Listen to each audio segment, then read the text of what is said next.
Thank you. Thanks, Karina. Wes has just been saying how he'd wanted to work with you for years, and I hope that's reciprocal. I hope you felt the same way. What was the reality like when you finally got to work together? It was great. It's true.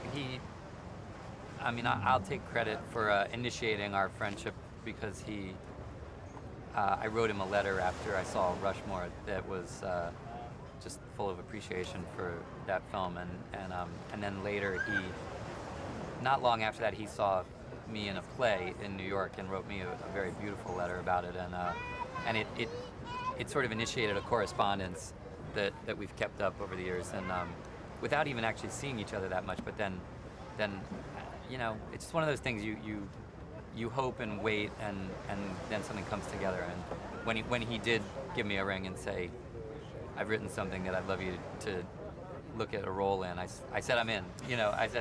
He said, "Well, read it. It's odd," and I said, "I don't care. Let's do it." All right. So tell us about this honor. Tell us about Scoutmaster Ward. Well, he's the film takes place in the '60s, and he's a Boy Scout troop leader, a khaki Scout troop leader, and I think without giving anything, I think for me, he's sort of so serious that he's funny.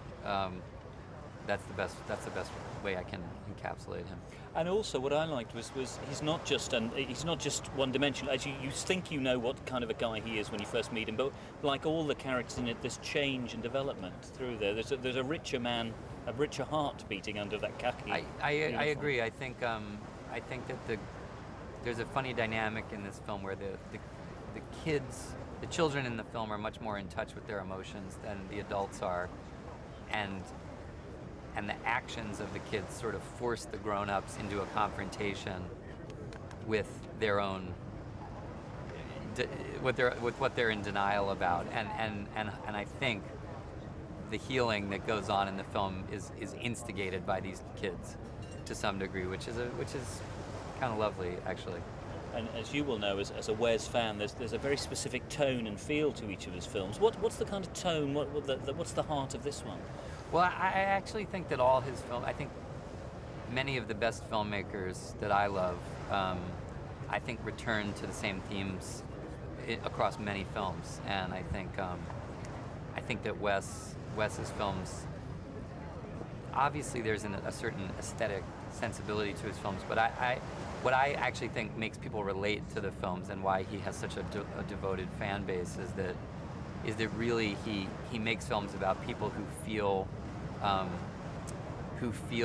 misunderstood, or who are misunderstood, longing to belong, and I think that's something that quietly everybody relates to. Everybody relates to wanting their family to be more supportive, or wanting to belong to a community, not be an outsider, and I think he touches that nerve over and over again.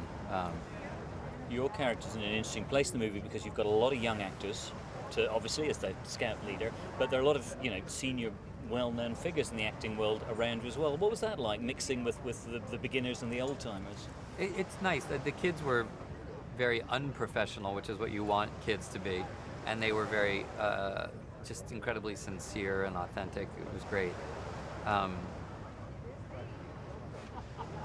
Everybody else, a lot of us had worked together or knew each other, and so it was great fun. I think that I love, the thing I love about guys like Bruce Willis are that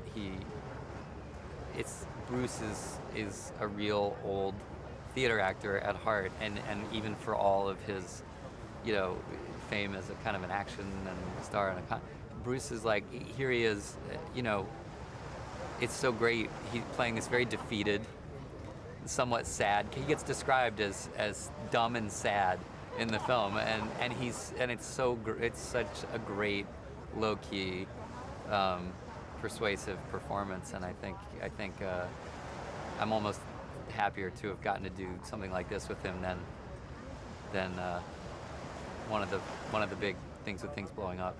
And finally, a word on Cannes. What's the experience been like bringing the movie here? Fun mostly because it's hard to believe, but it's Wes's first film here, and I think to me, among my peers, he's one of the people I'd most like to see celebrated in that way. And I think of Cannes as a festival that very much recognizes like auteur filmmakers, and he's long overdue to be celebrated like that. And I think the most fun thing about it has been just being on his team while he gets his applause. Well, enjoy the ride. Yeah, thanks. Thank you, Edward.